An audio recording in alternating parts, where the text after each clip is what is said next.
Дали 500 евра доделена помош за поплавените е доволна во овој момент? Никако не е доволно тоа. 500 евра што се? 500 евра не се ништо.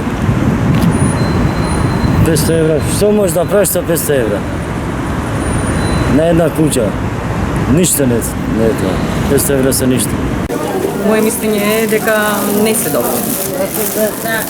Мислам дека 500 евра, не знам што се може да покрие за тие пари.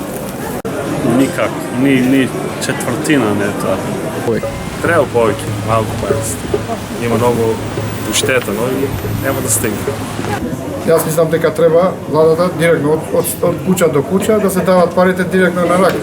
И 500 евра е смешно. Не се доволни. Тоа се многу малце пари. Има голема оштета? Не.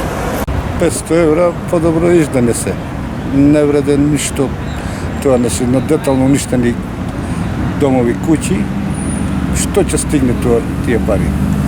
И плюс уште ги нема. И тие 500 евра прашање е кој ќе ги земите и кога ќе ги земите. Гледам на телевизија списоци некои се прават. Кој е тој што ги прави тие списоци? Во чие име, за кого?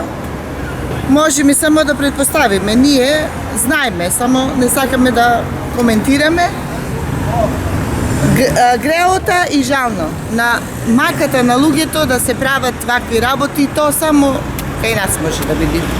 И во Африка. 500 евра за не е задоволно. Јас сум еден од тие поплавените во мојата куќа малку. А имам пластенек 11 пластенек имам кои што се 70% уништени од поплавите. Па нешто се наоѓа некоја пиперка за јадење и за граѓаните и за нас, а од соседи што се поплавени ништо нема, од по 20 по 30 пластеника што имат. Туту. Дали овие 500 евра ќе ви Не, ништо тоа нема. Тоа ништо не помогна. 500 евра тие може да се каже една спална, а не машина за прање, за садови или за перење и така натака или фрижидерите. Тоа не достатува ништо, тоа е дали 5%, а не 100%. Па ја, мислејќи со оваа ситуација и со ова невреме што се ова деси на граѓаните во Стајковци, мислам дека не е баш доволно, али ако има владата толку пари, тоа е. А одговорност што треба да се превзема за тоа, не треба да се остави се на времето. И вчера заврна еден дожд, пак поплави во Сингелич. Катастрофа.